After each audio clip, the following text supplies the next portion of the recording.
bonjour, bonsoir à travers le monde, partout au Kolanda Biso. Un numéro ya lelo, samedi 2025, pour tout le mois ya août. Je peux civino merci, na confiance et considération pour ça la na chaîne Abino Sunga Congo, à travers le monde, dans la province Nabiso, sur la province et Kinshasa. Je peux civino merci, vous allez toujours prêt à côté la base. Je n'ai pas pour déranger via les Congolais et puis le connaître où les Congolais basent en où c'est important les Congolais basent en Gibayeba. Vous verrez toujours les jeunes Congolais parce que vous avez pour ça les jeunes où basent motivés, basent na besoin de changement ya Congo. Mais que sur na bango, que ça espace pour voir sur la pour na côté ça. La réponse na mituna ya jeunesse congolaise na vie pour les Congolais basent à mener. Dans la moment où tu n'es pas le ministre de la Sika ya jeunesse, est-ce que le cabinet de travail est comme place pour la cérémonie za koleka? Est-ce que comme place ya masano? C'est une place ya réflexion pour la jeunesse congolaise, pour travailler pour l'avenir de la jeunesse congolaise. Mais ils allaient qui passe ya comme na ba vidéo zali ko circuler na réseaux sociaux na ministre de la jeunesse ou bâti sikoyo madame Grace Poutino. Ça vraiment passe mais pour la monde ba image des ko défiler. Total attitude oyo jeunesse congolaise azali ko se comporter même na bisika oyo bazali ko pesa ye pona ko exécuter pona ko sala musala pona vie ya jeunesse congolaise mais total les avons pasi lolenge ya bakambi ya boye bon bakambi ya boye oyo bazali ko na jeunesse congolaise les avons pasi ezali pasi na avenir ya Congo soki tozana ba dirigeance pardon na ba jar ya bato oyo bazali ko kamba biso bazali ko comporter na manière moko ezali responsabilité. Donc, on a mentionné le procès. Il y a le président Nabiso Yakala, Joseph Kabila Kabange. Est-ce qu'il va respecter la procédure nango pour le Sénat? Comme à niveau comme nango lelo. Est-ce que les marches yango zalaki respecté? Est-ce que les bazali ko kende na yango?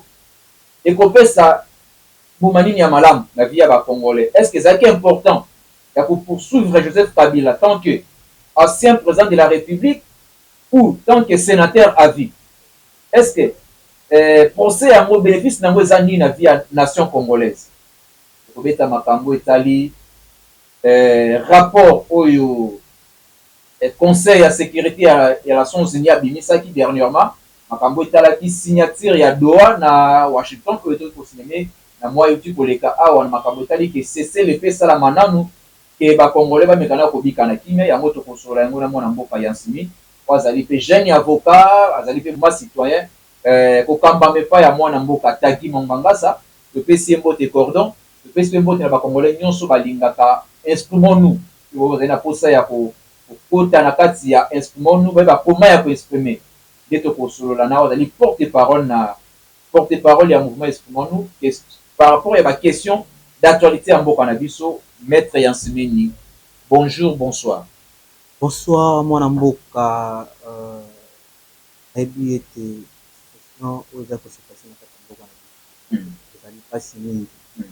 crois très bien que à chaque fois, toujours il y a une émission pour comprendre comment agir. La qualité du porte-parole de ce mouvement. Potikate, téléma toujours pour Napolo de la Bokanabis, parce que nous, la jeunesse d'aujourd'hui, nous sommes conscients et nous voulons que depuis, les choses puissent marcher et changer.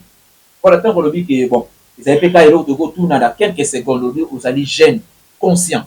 Est-ce que comme on a le lingue à vidéo, il y a ministre et la jeunesse, pour dire, la chance sur la jeunesse congolaise que tous vous allez jeunes et lingue le pôle en gaïnayo, la tête du ministère na biso, pour le lingue à vidéo, est-ce que jeunesse congolaise a conscient? Ndeko Manix, na le karamingi na émission na yo, j'ai toujours dit que na mboka na biso au créneau de la République, sentiment il est assis. Voilà. Faut mettre le jeune oyo. Donc yebi sous donc bazali ko palper réalité il y a jeunesse congolaise. Voilà. Quand on ozoloba awa qui y a eu donc ma vidéo donc ils allaient koleka ma photo donc ils allaient koleka na nini na ba réseaux sociaux mais c'est déplorable. bolobi ke azali jeune ministre, mais nakati ya masolo na ye, vous allez comprendre que ce sont des vieillards. Est-ce que vieillard azali na makasi pour travailler soit koyeba souci oyo bakongomani to bazali nango posa? Je pense pas. Je crois très bien que ezali erreur makasi au mokonzi mboka asali. Parce que nous connaissons très bien les jeunes activistes au bazali ko se donner, bazali ko se pulmoner pour que les choses puissent marcher. Mais vous allez voir que au créneau de la République, soit na moment oyo ekozalaka mususu pour na ko nommer ba ministre ekozalaka ka bilongi ota mususu ba congolais ba yebiti. Voilà. Et ça biloko oyo ezali ko la place. Nous étant comme des jeunes, o tozali na conscience par rapport ya makambo oyo ezali ko se passer na kati ya mboka na biso. On ne veut plus kozala manipuler. Voilà pourquoi biso lelo oyo tozali kotelemela makambo oyo ezali kosalama na kati ya mboka na biso. Voilà pourquoi biso na mouvement Exprimons-nous, nous sommes là pour agir. Tokoki kokanga munoko na biso te, il faut kaka to agir pour que les choses puissent marcher dans notre pays. Voilà, vous allez continuer l'émission na biso kotala lolenge procès ezali koleka. L'ancien président de la République Joseph Kabila. Est-ce que respectaki ma norme ou ma critère wana pour lever d'abord immunité na yeton que sénateur à vie? Est-ce que sengaki eleka lolenge wana ezali koleka et vous allez komona que procès on ezali kokende et vous allez bénéficier ba congolais comment? Ndeko Manix, il faut koyeba que tozali ba kongomani. Donc la manière donc ba memeli donc dossier anani ya ancien président de la République Joseph Kabila Kabange ezali lokola pona kokitisa mboka na biso. Ezalaki na lolenge wana te nde falaki bamemela yango. Eloko nini bozali kotangisa ba oyo bazali ba étranger par rapport ya dossier ya nani ya ndeko Kabila. Voilà. Donc na lolenge oyo bango bamemelaki yango et ezalaki malamu te. Voilà. Mais selon procédure c'est ngwa bango ndenge ni tant que vous allez faire jeune avocat vous allez pratiquer makambo etali droit mboka na biso. Est-ce que par rapport ya droit ya mboka na biso congolaise rapport nini ezalaki au mema Joseph Kabila na procès esingaki ke ba mema ndenge nini? Je pense très bien que ndeko Manix soki balekaki na donc na niveau ya nini ya donc ya Sénat soki balevaki ba nini ba humilité na ye par rapport ya Senga ou ya haute cour par rapport ya ndenge babandaki kolandela ye si réellement que ezali donc procédure ezaki respecté ceux qui baleva qui ba humilité na ye à niveau ya Sénat là nous sommes d'accord. Maintenant il faut koyeba sikoyo bazali ko poursuivre ye pona dossier nini. Voilà. Pour les amotuno yo tourni. Eza pona dossier nini parce que il faut toyeba un ancien président de la République. Voilà. Il faut ba kongomani ba comprendre ceci ni ezali ko déranger justice. Voilà. Par rapport ya mokonzi ya kala ya mboka na biso. Parce que justice c'est lobby que non bazali azala ba filière na ba M23 na AFC bazali ko soutenir bango. Yango pour cela que justice a mettre non pas les vino ba immunité na ba landela mais après to ko yoka que non azali pe congomanité. En version dire qu'azali congomanité azala ki étranger na mboka na biso. Ndeko Manix oyebi nani motuna oyo donc ce sont des questions pertinentes et sensibles. Voilà. Je pense très bien que nous avons un peu clair. Voilà. Ce qui est le qui est Azali Nabatu ya M23, voilà. Il faudrait avoir des éléments oyo qui nani pour nani pour la déclencher pour que notre ancien président de la République Joseph Kabila Azala poursuivi. Voilà. Je crois très bien que dans le dossier Oyo, na koki kokota vraiment na ba détails est-ce que ezali là. Voilà. En tout cas, pour na makambo ya o bazolo ba ki azali na kati na masolo ba M23 en tout cas ngai vraiment na koki kocha commentaire na ngai wana te parce que tu as vu comment est-ce que notre pays fonctionne. Voilà. Et par rapport à nationalité, la nationalité voilà. de Joseph Kabila, je pense très bien que la législation congolaise est tellement claire. Voilà. Je pense très bien que sur le plan de la nationalité congolaise, au regard de ces règles, cadre légal de la nationalité congolaise selon la Constitution et la loi. Voilà ce que la loi congolaise a dit. Selon l'article 10 de la Constitution, voilà. La Constitution dit la nationalité congolaise est une et exclusive, elle ne peut être détenue concurremment avec une autre. Voilà. C'est-à-dire que la nationalité congolaise est tellement jaloux. Alingi basangisa ye la nationalité mususu te. Voilà. Ce qui te tient la définition, il y a nationalité sous-congolais, la nationalité congolaise d'origine est reconnue soit par l'affiliation à un parent congolais, soit par une appartenance aux groupes ethniques originaux du territoire à l'indépendance, voilà. Ou encore par naissance à RDC, par des cas particuliers. Voilà. Il y a deux principes, voilà, fondamentaux, voilà, où ils allaient pour définir la nationalité congolaise là-bas. Premièrement, voilà, premier principe, les principe, il y a Youssou. Voilà. Les droit. Deuxième principe, les principe, il y a Youss sanguinis. Voilà. Youss sanguinis, les droit, il y a Makila. Okay. C'est-à-dire que le roi n'a pas de Nazabou. Na kokita mususu kokita mususu na étranger. Voilà. Na botita mususu na don na boti mwana. Voilà. C'est-à-dire que cet enfant, voilà, peut bénéficier de la nationalité congolaise, voilà, parce que Azali na Makila moko nangai. Na yo père na yo. Parce que nani mbebe boti na yo. M'expliquer awa na nini na article 10. Donc non, oui, l'article 10 par rapport au ndenge, donc la nationalité congolaise est tellement jaloux.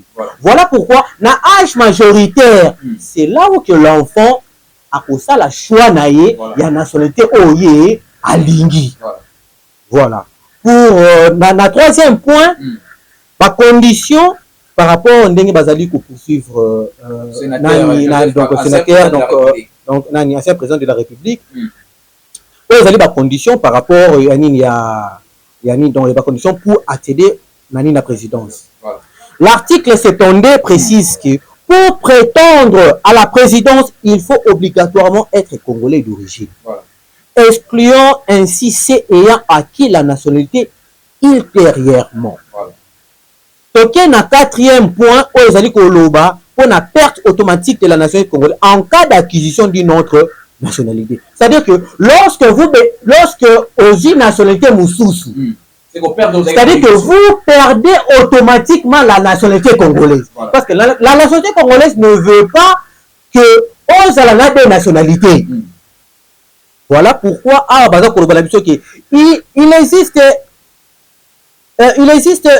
il existe une perte automatique de la nationalité congolaise si la personne acquiert une nationalité étrangère. Il est possible de la récupérer, mais cela implique une procédure spécifique. Sur la situation de Joseph Kabila, selon les sources fiables, originaire reconnu, Joseph Kabila Kabange est né le 4 juin 1971 voilà, à Ewabora, voilà, territoire de Fizi, dans ce qui est aujourd'hui la province du Sud Kivu. Ses parents sont Laurent Désiré Kabila, originaire Lubalunda de la République démocratique du Congo, et sa mère Sifa Bhaïna, originaire d'Imaniema. État de vérification des enquêtes de fact-checking comme ELESA-FACT confirmant qu'il est congolais d'origine et qu'il n'existe aucune preuve crédible d'une autre nationalité détenue par Joseph Kabila. Il est donc conforme à la Constitution pour avoir assumé la présidence. C'est-à-dire que il y a des rumeurs et pétitions, il y a eu des pétitions et allégations affirmant qu'il serait d'origine rwandaise, justifiant que cela constituait une usurpation de la nationalité, évoquant des dispositions comme l'article 27 de la loi de 2004 sur la nationalité congolaise. Cependant, ces allégations ne sont pas étayées par de preuves, vérifiant et demeurant des spéculations ou des actions à viser politiquement. Pour conclure, C'est-à-dire que d'après le droit constitutionnel, Joseph Kabila remplit bien les conditions, des conditions de la nationalité d'origine telles qui est définies par l'article 10 de la Constitution. Il fait qu'il soit né en RDC, fils de parents congolais, les qualifier comme congolais d'origine, conditions nécessaires pour exercer la présidence. Les rumeurs contraires, liées à une prétendue nationalité rwandaise, n'ont pas été confirmées par des sources fiables ou officielles. Sur le plan légal, il n'existe aucune preuve que Joseph Kabila ait pu perdre la nationalité congolaise ou qu'il ait une autre nationalité, ce qui signifie qu'il a demeuré conformément aux exigences légales. Voilà, maître, tout ce qu'on a de bon, mais l'État congolais, pour l'avocat, pour défendre la République, pour confirmer la Congolais que Combo Joseph Kabila a Zoa Yango Kozwa. Parce qu'il y a 2006, quand il a prêté serment, après tant à Combo ya Kabila Kabangi. Bon, n'a évité ce Kabangi Zalaka, mais Joseph Kabila, à Soukawana. Mais en 2011, après pour prêter serment, avec Okomana, Joseph Kabila Kabangi. Il y a deux personnes différentes, maître. Parce que l'État congolais sous qui non, comme on est allé, Hippolyte Kanambe, mais Joseph Kabila te. Bino Mikande pour l'exception qui non, Azali Tata na Azali congolais, maman na ye congolaise, des pères et des mères congolais. Mais ce que tu dis manani parce que l'élo, pas congolais mingi et comme il flou na bitu na bango. Donc au tabana, histoire ni bana soit aussi balelo par rapport à la nationalité de Joseph Kabila pas diriger mboka na so pendant 18 ans. Ndeko Manix, Oyebi, je pense très bien que je viens très bien d'expliciter ici. Voilà. Pour Kabila, Azali, Congolais, voilà. Et na expliqué nyonso awa. Ba o bazali na mato ya koyoka bayoka. Tokoki jamais pour exclure nationalité ya mutu oyo a dirigé biso pendant 6 et 18 ans. Voilà. Pendant tous ces temps-là, vous étiez où pour que Boluka Boloba yango? C'est au moment qu'il a quitté au pouvoir que vous voulez dire que on a pour faire comprendre dans le Bakongomani que Azali est étranger. C'est aberrant. Nous avons un commentaire au Ngaï parce que tout est clair. Oyo a monique Azali n'a pas élément. Oyo Azali donc élément Azali fiable, Azali peut crédible. Oyo Bazali ko présenter Azali fiable pour Nakoluka pour retirer de Kabila nationalité. Ce n'est pas seulement que le lot au lamouki au lobby que non, Moutoutel Azali na nationalité étrangère. Il faut quitter l'esprit. Pendant tout ce temps-là, vous étiez où pour dire na Bakongomani que c'est un étranger. En tout cas, pour ces dossiers, je crois très bien que Bandeko Bakongomani boza la président. Nyonso o boza komona oyo ezali ba distraction. Bakongomani boza la président. Tolanda o tout et ça que s'est passé. Soyons vigilants par rapport à ce qui s'est passé dans ça la manipulé. Un jeune conscient à ça la analyse par rapport à la réalité de Marabout et ce qui s'est passé dans la Katia. Voilà, un jeune Congolais, un jeune président, conscience à la Marabout, président fait la considération il y a venir il y a Congo. Mais l'élo Marabout est qui n'a droit Washington accord peut signer. Est-ce que l'élo pas Congolais va pour espérer nini par rapport il y a rapport Oyo au Conseil des Nations Unies par rapport il y a massacre ici là par rapport à est-ce que l'élo ils allaient garantir pour la vie à Congolais ou c'est comment des communistes nous sommes des Congolais il faut que ça la garde. Voilà. Lorsque vous parlez de ce sujet c'est le fait on a immédiate ou de manière progressive. Voilà. Moi je pense très bien que Marambutu au bout wana au par rapport à la ils sont des distractions. À quoi moment de bataille chaque jour. Rapport au Anatango donc Boyoki et aboutir dans mais concernant il y a pas ici pour réfléchir par rapport à la solution le plus vite possible pour la vie à Congolais. Ce sont des distractions. Il y a plus de 30 d'années que Bakongomani bazali kokufa. Botoyoka toujours par rapport wana o donc dinaka nyonso wana. Bakongomani bakufaka. ngai lokola un jeune conscient par rapport ya masolo qui eza se passer na kati ya mboka na biso rapport ya nini ya Nations Unies eza na impact moko te eza kaka te biso moko bakongomani il faut que masolo sur le plan interne d'abord ebonga nani c'est que vous avez la vision pensée à dialogue que vous allez par rapport à impact social église catholique exactement mais ndeko Manis comment est-ce que na kati ya ndako na yo ozali na ba problème mais tu cherches à les régler ba problème oyo ezali dans libanda il faut d'abord commencer à régler makambo oyo ezali na kati ya ndako na yo parce que soki au finir na ko régler yango et ko permettre yo petan okende libanda okende ko régler mpe na ndenge ya kimia tant que moral na eza na kimia te na situation oyo eza na kati ya ndako na yo ya libanda nde mutu okobongisa yango ba rapport ya ba Nations Unies wana ndeko na ngai ebandi lelo te bayaka kaka na barapport na bango rapport na bango eyabisa biloko moko te bakongomani ndi donc bakufaka importance ya babiloko wana tunga na mona yango te eza ke biso moko d'abord sur le plan interne nous devrons se préparer biso tout bakongomani tovanda ensemble topesana makanisi par rapport à la situation oyo eza kose passer na est du pays parce que ntango balancer nini donc projet ya nini ya dialogue donc na pacte social c'était pour que la Congomani tout pas vendre, pas pesa na makanisi pour que les choses puissent marcher dans notre pays. Le pays est divisé. Vous allez diviser parce que donc on ne peut pas préciser de certaines choses parce que makambo se passe na kati ya mboka na biso. Je crois très bien que il y a un rapport wana et un processus tout il y a ba Doha et puis il y a Washington. Wana donc ezali nango justement cadeau oyo eza kopesama mpona baventurier wana ke moi j'ai dit non donc baventurier baaméricain oyo donc bazolinga toujours kobénéficie na babiloko na biso oyo bakongomani bazali kokufa midi donc nazomona donc eloko ya nini donc ya malonga oyo ya nini baprocessus wana donc nyonso te parce que nazomona impact nango mpe te. Voilà, na kati ya maso na biso ya mokolo leo toyambi maître Yansumi Luku so azali porte-parole ya instrument par rapport ya vie ya bakongomani ndenge bakobika lelo est-ce que avec gouvernement ya sika oyo ekoti ya deuxième mama Sumi Lwali est-ce que lelo oyi koespérer que avec cette gouvernement que oyi kozala ndeko Manix tant que jeune Congo ndeko Manix kozala sérieux quand même.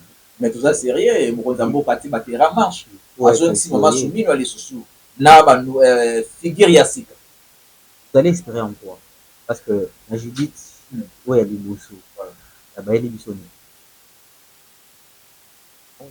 bino bakongole se bomoni eloko moko te na yayi vraiment moyibi kaka ndi ezosalama mpona bango c'est mieux de protéger de voleurs.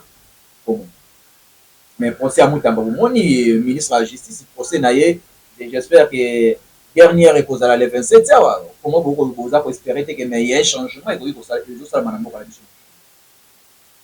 c'est-à-dire que webina dans namboka na biso moni mutu oyo azali kosala musala dans malam nde wana nde maluka pona kokona c'est que ancien soki musala malam ndi kona ngai dans manit donc tout ba congolais il faut pour ça l'analyse par rapport à la réalité de la mboka na biso okoki kosevaler bilongi awa te omonaki quand même baction ya ndeko Mutamba ndenge abalaki kosala populaire azalaki ministre ya TikTok réseaux sociaux nde bandeki kosala ye mais par rapport ya mosala ya se repérer azalaki te en tout cas azala populiste ou pas oyo ngai na retenir na mwa temps oyo asalaki c'est-à-dire que bato oyo babandaki kolela par rapport ya baparcelle na bango donc c'est-à-dire que certaines personnes bazwaki na badroit na bango c'est-à-dire que donc monsieur Constant Mutamba asalaki pa na ye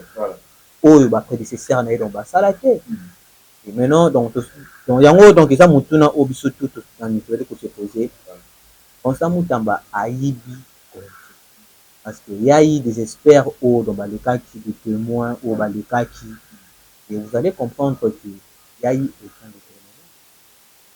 Est-ce que Dani, c'est que bon vous allez na place telle à ça déplacement na yango et moi te que déjà ils a déjà quoi qui n'a pas tu wanangi mais yo poza vous avez moi tu as idée pour une procédure ndenge les kaka ndeko non pesa juste car exemple ya nani ya donc ya dossier ya nani ya Vital dossier ya nani ya Camere donc pour na courir tant dans ba condition ya nini ya détournement faut savoir aussi que si réellement il y a eu la corruption est-ce qu'il y a eu la corruption parce que so tali ba témoigner sur o ba les cas qui wana vous allez voir que ba témoin ba la clair c'est ba la explicite ba la ma clair ils ont la place mon côté où le banaki pour jouer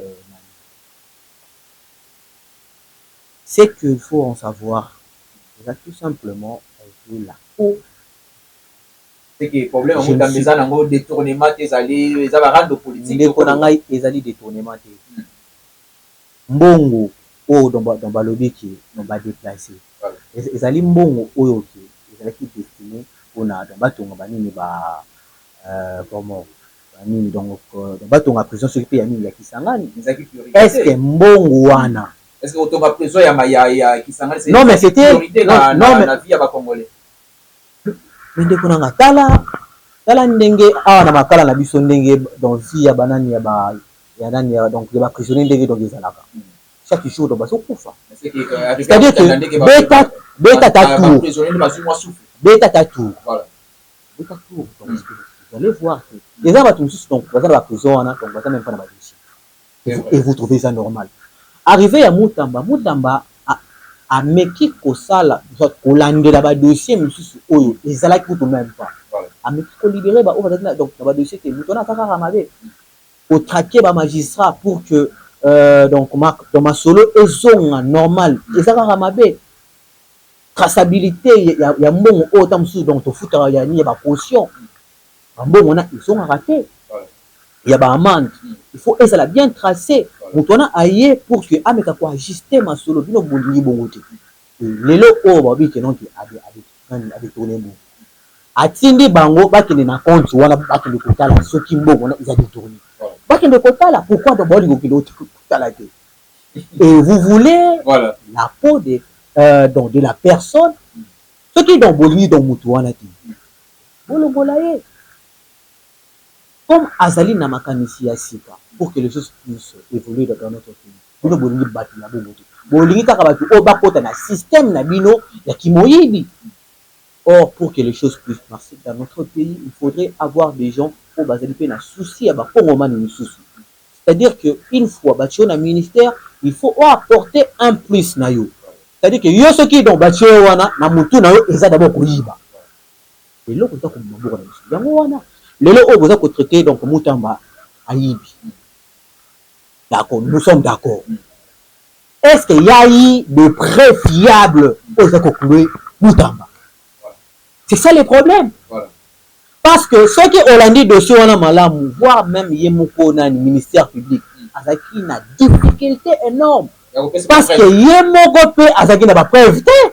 Tangible que nazoyebisa yo ministère public azali na pièce mon côté oyo ezali koklue ndeko Mutamba soki aza na yango c'est le moment que bajuge nde bakoapprécier parce que donc nazoyoka bato baza kolobaki non bakondamne non bakondamne te ezali réquisition c'est-à-dire que ministère public azali kosenga na tribunal ke bakondamne ye elobi teke mais oui donc c'est là donc on a expliqué yo donc tozali na deux sortes de magistrats voilà tozali na ba magistrat ya siège donc tozali bon donc tozali na magistrat debout na ba magistrat assise ezali ba oyo assise bazali ba oyo ya tribunal debout bazali ba oyo ya parquet comprenez c'est-à-dire que oyo ya parquet nde a instruire dossier à déclencher poursuite tant amoni ke akomi sikoyo bien blindé na ba élément na ye nde akendaki ko saisir tribunal et tribunal peut à construire dossier et na ba élément oyo ba ko verser et tribunal na niveau na ye a ko examiner yango une fois a ko examiner yango par rapport ya défense pe y a nini ya donc ya parti ya République et parti ya nini ya donc ya accusé ya ndeko nani Constant Mutamba et ba juge bakotala par rapport ya ba élément nyonso wana nde bakotala ke soki Mutamba si réellement ayibaki to ayibaki te et suite pe aussi ya ba témoin ndenge bakoleka nde ekopermettre na tribunal apesa sa sentence na ye. Voilà, c'est à ce sens qu'il faudrait faire comprendre na bakongomani oyo bazali kolanda biso parce que dossier wana ezali dossier moko oyo ekoki ko désorienter bandeko na biso misusu oyo bazali kotanga na kelasi ya droit. Voilà. Toyambaki maître Yansumi, j'espère que toujours pour Manasuka mettre vraiment Nasuka masona sur mon kotala. Je suis un gouverneur na biso Daniel Kumba Lubaki. Azali mokonzali. Combien de pourcents et pour na kosuka makambo nini au mouvement citoyen bazali kobongisa na venir il y a 2026 pour la continuité à tout succès. Merci Ndeko Manix. Je pense très bien que gouverneur na biso azali kosala muto sala na ye ndenge donc akobongisa banzela et là aussi ne suffit pas. Vous devez comprendre que bien que bazo kobongisa banzela makambo na kati ya mboka na biso soit na ville province ya Kinshasa il doit avancer. Récemment ici na utaki kozala na nini na Kibanzeki soko tali ndenge bato bazali koteka na si biso nyonso awa tala bariske bamama na biso bazali kourir mituka eza koleka bokomona bango baza koteka na se wana baplace basali te bosoto nde ezosala pasi quand même azali kosala na ye mais soki kopesa moi pourcentage nakoki kopesa ye juste 35%. C'est que le lot ville à Kinshasa avec Daniel Bumba Lubaki a 35% ya recette. Voilà pour na yo c'est jeune Kinois. Sur 100 azali na 35. Voilà parce que azali plus focalisé na makambo ya nzela. Mais la ville à Kinshasa nzela eza te. Oui, banzela non comment que oui moi 35%. Par rapport à Yannick. Ce qui n'a pas 6 mois 35% parce que les gens route nous impraticable mais quand même dans bazali kosala. Et dans le secteur vous allez voir que les akara bongo bongo. Il y a plus et leur oya à se focaliser, ils allaient plus là. Voilà. Dans le secteur en tout cas vraiment zéro. Voilà. Par rapport au mouvement citoyen. Par rapport au mouvement citoyen Esprit Monde. Mouvement Nabiso, tu allais se préparer parce que 2026 les alliés année où il faut vraiment tout ça là vraiment descendre. Il faut que Biso Bajen doit agir et sans plus tarder tout ça pour la prochaine Nabiso déjà ils a déjà donc planifié pour organiser ma formation et plus bas détails na kozonge la bino prochainement parce que ça ndenge ngonga ndenge c'est pour empêcher biso je pense na kozonga plus na bas détails pour na faire comprendre na bakongomani parce que donc na ba formation wana ezali ebele oyo bakongomani nyonso se retrouver par rapport ya mouvement estimons nous à côté na disposition na bango. Voilà, Topesi, une merci, la confiance, considération pour nous sur le pour partager ma vidéo, la vidéo, et à commenter sur Tunga Congo Télévision, Topesi Moti, la vidéo, tout le monde a Topesi, merci la grande équipe technique pour nous sur la vidéo, qui même Ernest nous a occasion de tourner l'émission, même au moment difficile, toujours ça, la moussala pour nous informer les Congolais à travers le monde. Et pour nous amazoniter, un deuxième numéro, c'est l'invité de Tolinga Congo, et Tolinga Bomengo ya Congo.